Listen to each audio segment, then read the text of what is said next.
এক ad hoc committee বাতিল করে এসেছে নতুন অ্যাডহক কমিটি। নির্বাচন আয়োজনের দায়িত্ব নিয়ে ফেডারেশনে এলেও নিজেরাই যেন ব্যস্ত ক্ষমতা ধরে রাখতে, আর দায় চাপছে জেলা কমিটির উপর।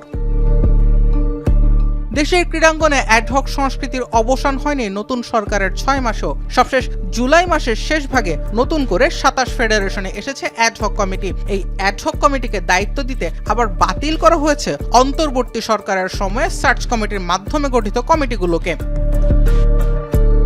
আর নতুন কমিটির হাতে 3 মাসের মাঝে নির্বাচন আয়োজনের দায়িত্ব থাকলেও শুরুতেই দায়িত্বপ্রাপ্তদের কেউ কেউ একে বলছেন চ্যালেঞ্জ, আর কারো কারো মাঝে অপারগতার সুর।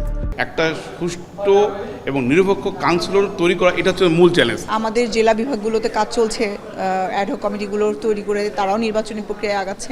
ডিফিকাল্ট এত শর্ট টাইমের ভিতরে সব কিছু ম্যানেজ করা, তারপরেও ফেডারেশন থেকে তাদের যতদূর পসিবল আর কি চেষ্টা করা, তারা চেষ্টা চালিয়ে যাবে। এমনকি জেলা কমিটির অগ্রগতি নিয়ে খোদ সরকারি মহলে আছে দুই মত। সদ্য নিয়োগপ্রাপ্ত এনএসসি পরিচালক জাহিদ পারভেজ বলছেন 3 মাসের মধ্যেই নির্বাচন সম্ভব। অন্যদিকে ক্রীড়া প্রতিমন্ত্রী আমিনুল হকের শঙ্কা, নির্ধারিত সময়ের পরেও পেছাতে পারে নির্বাচন।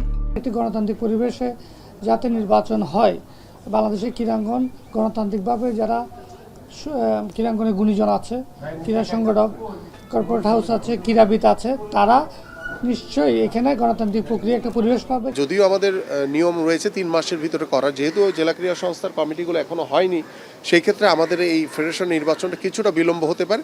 তবে যেসব ফেডারেশন এখনো অন্তর্বর্তী সরকারের গঠিত অ্যাডহক কমিটি দিয়ে চলছে, তাদের নির্বাচন কবে হবে সেই প্রশ্নের উত্তর অজানাই থেকে গেছে। জুবায়ের আহমেদ, এখন, ঢাকা।